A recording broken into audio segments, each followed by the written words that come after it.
Hi అండి, అందరికీ నమస్కారం. నేను మీ ఈశ్వర్ సాయి. అసలు ఏం జరుగుతుందండి? అసలు ఏమనుకుంటున్నారు మీ అందరూ? రకరకాలుగా ట్రోల్ చేస్తున్నారు. రకరకాలుగా మీడియా వాళ్ళు రకరకాలుగా ఇష్టం వచ్చినట్టు ఉన్నది లేనిది ఏది పడితే అది రాస్తున్నారు. అసలు ఏమనుకుంటున్నారు? నేను ఆల్రెడీ క్లియర్‌గా చెప్పాను గదండీ! మేము తప్పు చేశాము. ఆ తప్పేంటి?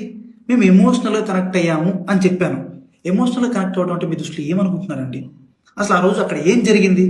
మీకు తెలిసిన 10% మాత్రమే. 90% మీకు తెలీదు. ఆ రోజు ఏం జరిగిందో మీ అందరి ముందు నేను పెట్టబోతున్నాను. ఆ రోజు మార్నింగ్ నాకు షూట్ ఉంది. ఎర్లీ మార్నింగ్ 5:30 కల్లా మేము లొకేషన్‌కి స్టార్ట్ అయిపోతాం. నేను 4:15కి నా రూమ్‌లో లేచాను. ఆ టైంకి అసిస్టెంట్ అనే అతను నా వాష్‌రూమ్‌లో ఉండటం జరిగింది. నేనేం చేశాను? నేను మాధురి రూమ్‌కి వాష్‌రూమ్ యూజ్ చేసుకోవడానికి నేనెళ్ళాను ఆ టైంకి. నాకు మాధురికి ఆ లీనియన్స్ ఉంది. మీకు ఆల్రెడీ చెప్పాను కదా! మేము ఎమోషనల్‌గా కనెక్ట్ అయ్యామని చెప్పి. నాకు మాధురికి ఆ లీనియన్స్ ఉంది కాబట్టి నేను ఆ రూమ్‌కెళ్ళి డోర్ నాక్ చేశాను. ఆమె రూమ్ డోర్ ఓపెన్ చేసింది.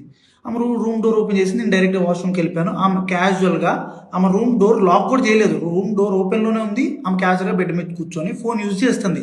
అదే టైంకి మా వైఫ్ వాళ్ళకి ఎవరో రాంగ్ గైడెన్స్ ఇచ్చారు. ఎవరో అనుమానాస్పదంగా ఏదో చెప్పారు. ఆ టైంకి సేమ్ రూమ్‌కొచ్చింది. రూమ్ డోర్ ఓపెన్‌లోనే ఉంది. ఆ సిచ్యువేషన్‌లో మా వైఫ్ ఆవేశం వల్ల ఆమెకి ఇష్టం వచ్చింది చేసిందక్కడ. ఆ సిచ్యువేషన్‌లో ఆమె ఇష్టం వచ్చింది చేస్తుందని చెప్పి నేను మాట్లాడే సిచ్యువేషన్‌లో కూడా లేను. ఆమె నేను ఏం మాట్లాడినా సరే ఆమె నాకు రివర్స్ అయిపోతుంది. అసలు మాట్లాడే అసలు స్కోప్ కూడా ఇవ్వట్లేదు. మాట్లాడే గ్యాప్ కూడా ఇవ్వట్లేదు. ఆమె ఆవేశంలో ఏదేదో చేస్తుంది. ఆమె వెనకున్నోళ్ళు రకరకాలుగా వీడియోలు తీస్తున్నారు. రకరకాలుగా బూతులు. మా వైఫ్‌కి ప్రీవియస్‌గానే నా మీద చాలా అనుమానం ఉంది. అక్కడికొచ్చే టైంకి ఆ సిచ్యువేషన్‌లో ఇదంతా చూసేటప్పటికి ఆమె అనుమానం నిజమైంది అని ఆమె అనుకుంది. ఈలోపు ఆ వెనకున్న వ్యక్తులు ఎవరైతే ఉన్నారో ఆ విషయాలని అతను ఎవరో నాకు కూడా తెలియదు. వెనకున్న వ్యక్తులు అసభ్యకరంగా మాట్లాడటం నేను అప్పటికే ఆమెకు చెప్తున్నాను, ఆపుతున్నాను. గొడవలు కాదు, కొట్టుకోకండి, కూర్చొని మాట్లాడుకుందాం అని క్లియర్‌గా నా భార్యకి నేను సంజాయిషి చెప్పడానికి ట్రై చేస్తున్నా కూడా ఆమె వినే పరిస్థితిలో లేదు.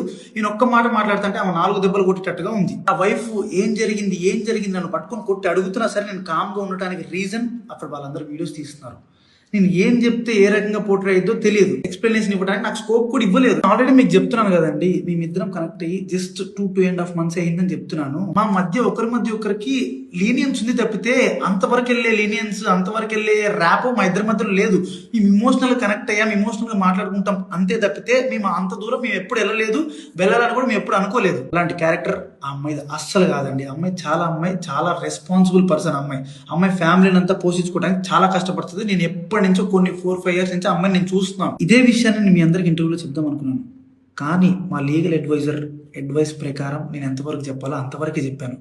అందులో కూడా నేను మీకు క్లియర్ ఎక్స్ప్లెయిన్ చేశాను. మీ అందరికి 10% మాత్రమే తెలుసు, మిగతా 90% మీకు తెలియదు, మీరు చూడలేదు. ఇలాంటి సిచ్యువేషన్లోనే ఒక మనిషికి పానిక్ అంటే ఏంటో అర్థమవుతుంది.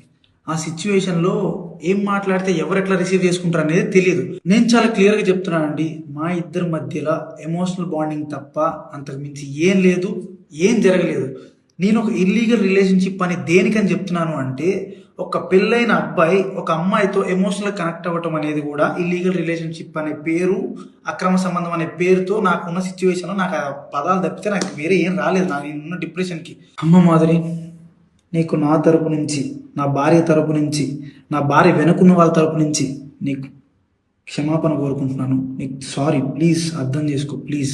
వాళ్ళకి ఏం తెలియకుండా వాళ్ళ నోటికి వచ్చినట్టు మాట్లాడినందుకు, వాళ్ళు వీడియో అప్లోడ్ చేసినందుకు, నీ మీద చేసుకున్నందుకు నేనైతే సారీ చెప్తున్నాను. సారీ. నీకు జరిగిన నష్టానికి మీరు ఏ శిక్ష చేసినా నేను అనుభవించడానికి రెడీగా ఉన్నాను. సో ఇంకా మీడియా పీపుల్ అందరికీ అండ్ మీమర్స్కి, ఇన్ఫ్లుయెన్సర్స్కి, ఇన్స్టా వాడుతున్న ఎవరెవరో కూడా రియాక్ట్ అయిన వాళ్ళందరికీ ఇంతటితో ఆపేయండి ప్లీజ్. మా లైఫ్ చాలా డిస్టర్బెన్స్ అయిపోయింది మీ వలన. ప్లీజ్ ఇంతటితో ఆపేయండి. పదే చెప్తున్నా, మేము చేసిన తప్పు ఎమోషనల్గా కనెక్ట్ అవ్వటం. ఆ ఒక్కటి తప్పు వల్లనే మీరు రకరకాలుగా పోర్ట్రే చేశారు, రకరకాలుగా జనాల్లో కన్వే చేసేసారు. ఇంతటితో ఆపేయండి ప్లీజ్.